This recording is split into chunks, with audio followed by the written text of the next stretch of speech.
Let's dig into this with psychotherapist Robi Ludwig. So it seems like it's a small sliver when reports said less than 6% of kids are homeschooled. And then this is a subset of that. But what does it mean, I think, that unschooling, that self-directed at early ages?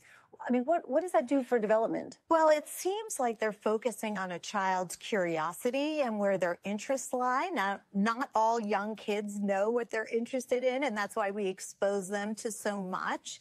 But it gives them a sense of independence and responsibility and a sense of family closeness. And, they can be exposed to different age groups as they follow along their special interests that they're exploring. In traditional education, there's the Montessori system where a kid is sort of self-directed. This would be sort of the self-directed in the homeschool setting. And for mental health, too, the memorization sometimes is very stressful for kids, for subjects they may not be interested in.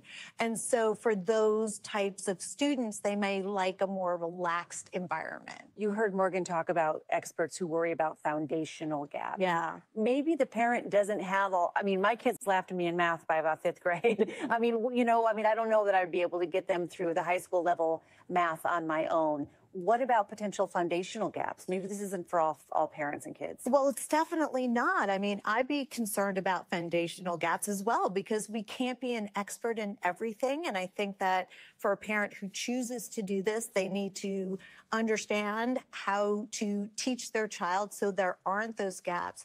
But I wonder about the social emotional gaps, because being amongst your other peers and problem solving and playing sports, you're learning even if a teacher isn't your favorite teacher or there's a subject you don't like, because that's the real world. We can't just do whatever we want, whenever we want. The kids, the family that Morgan profiled seemed like they were really having a good time. If you're in the traditional system, are there ways to maybe get this kind of a vibe in your family if you're still going to the public school? Absolutely, and I'm so glad you asked that.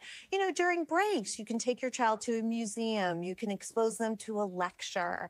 You can have fun in an educational kind of way. So there are ways to follow your child's interest and expose them to different environments and different thought processes, even if they are in a traditional school. It seems like a lot of it is about encouraging them to be independent.